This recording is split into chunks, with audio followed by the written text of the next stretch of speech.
Mungkin malah teman-teman lebih suka di Nggak diperhatikan. di arena UMKM itu, di area UMKM, area underground itu. Ya. Biar nggak kebaca sama pajak gitu maksudnya. Di tahun 2020 itu dari sekitar 67 juta usaha UMKM itu baru 2,3 juta yang sudah melakukan pembayaran atau pelaporan pajak. Lembaga asal Belanda, Kit Royal Tropical Institute menemukan fakta bahwa penyebab pelaku usaha mikro dan kecil dan menengah di Indonesia enggan masuk ke pasar digital salah satunya karena ogah kemudian masuk ke dalam sistem dan diketahui kewajiban-kewajiban perpajakannya.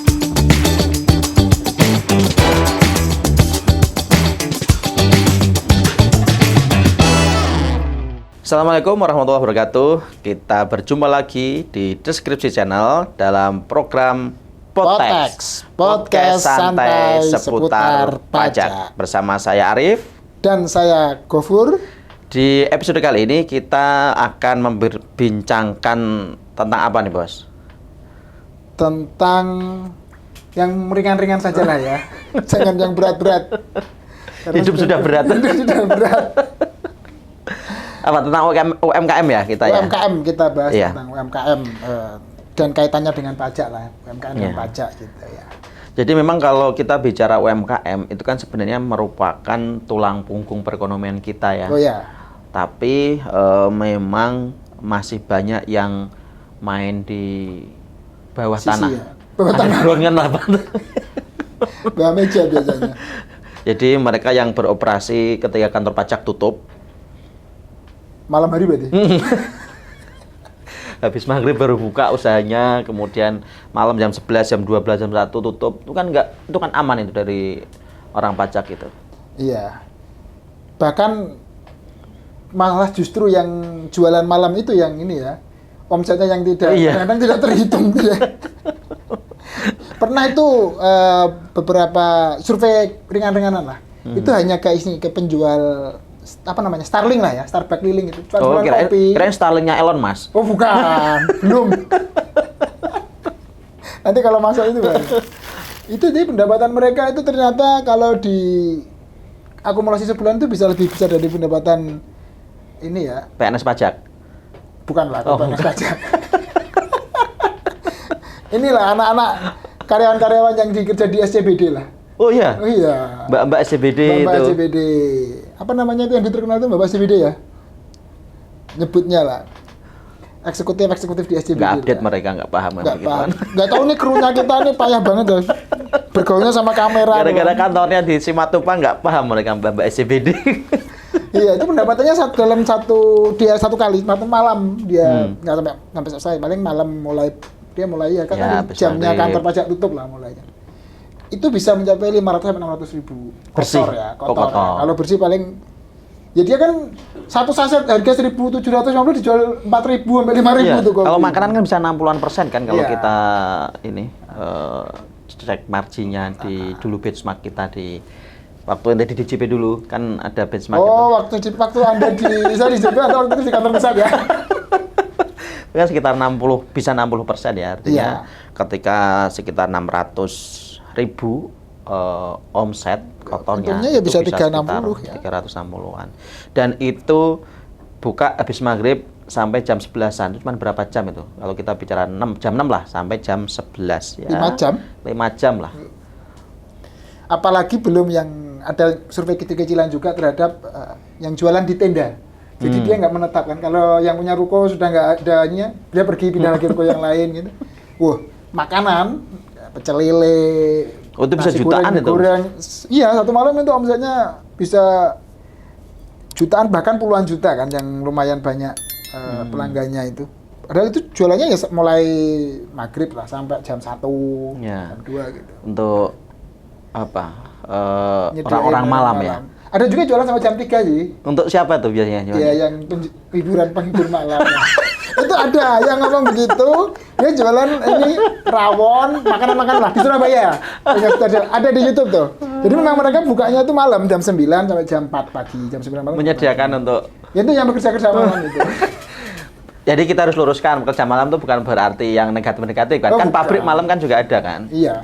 Maksudnya negatif apa? Yang penting kerja. Mereka kan nggak ngelihat kan beli makanan, ditanya kamu kerja di mana kan enggak. Makanya kita luruskan biar tidak terjadi mispersepsi. Jadi makanya kan kalau kita kembali lagi ke UMKM, makanya tidak salah jika UMKM itu menjadi ini ya faktor yang paling besar yang menyumbang produk domestik bruto di negara kita ya.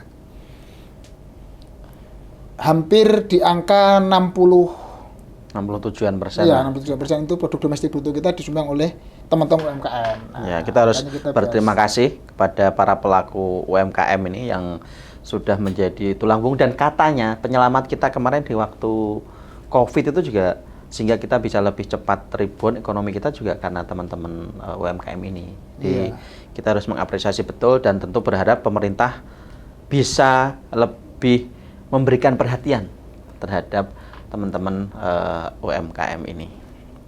Kalau masalah perhatian itu sebenarnya ini ya beberapa hal sudah dilakukan pemerintah ya? Iya, cuman mungkin masih kurang. Atau mungkin malah teman-teman UMKM lebih suka di arena UMKM itu, di area UMKM, area underground itu.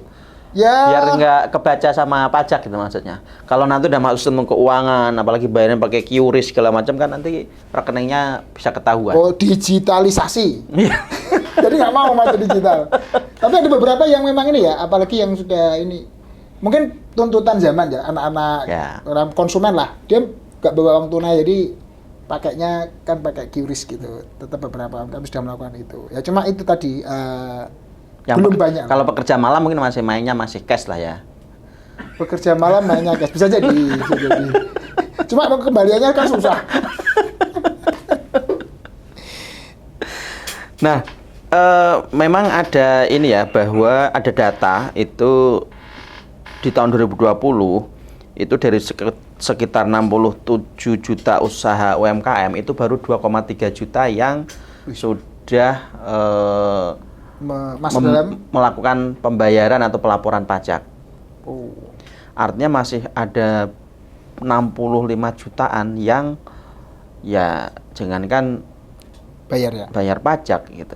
Nah, ini tentu yang harus menjadi perhatian betul ya. Mungkin tax ratio kita segitu-segitu aja karena banyaknya underground ekonomi kali ya, termasuk yang dilakukan oleh sebagian besar para pelaku UMKM ini. Iya, memang tadi ya untuk men-trace itu jadi lebih perlu upaya lebih lah ya. Yeah. Kalau ekonomi yang dilakukan berbeda dengan yang sudah masuk dalam ekosistem mungkin digital. Yeah, ya, betul. Gampang tuh ke trace tuh. Berapa omsetnya, berapa transaksi hariannya kan bisa ketahuan di situ. Jadi kalau belum masuk dalam ekosistem yang terdigitalisasi ya tadi makanya proses atau upaya untuk bagaimana supaya ada kepatuhan dalam pembayaran maupun pelaporan pajak kan akhirnya perlu effort yang ekstra lah dari pihak otoritas pajak. Iya. Berdasarkan data memang tidak, maksudnya tadi dari 2,3 juta artinya ada 65 juta yang belum melakukan pembayaran atau pelaporan pajak itu dia belum masuk ke sistem perekonomian, tidak, tapi berdasarkan data itu berarti dari 67 juta itu tadi sekitar 47% yang belum masuk ke dalam sistem perekonomian, artinya baru 53% yang masuk menjadi basis perpajakan. Walaupun lagi-lagi sudah masuk ke dalam basis perpajakan, tapi kalau kemudian transaksinya segala macamnya belum bisa ditelusuri ya tentu itu juga masih belum patuh dalam melakukan kewajiban perpajakannya kan gitu.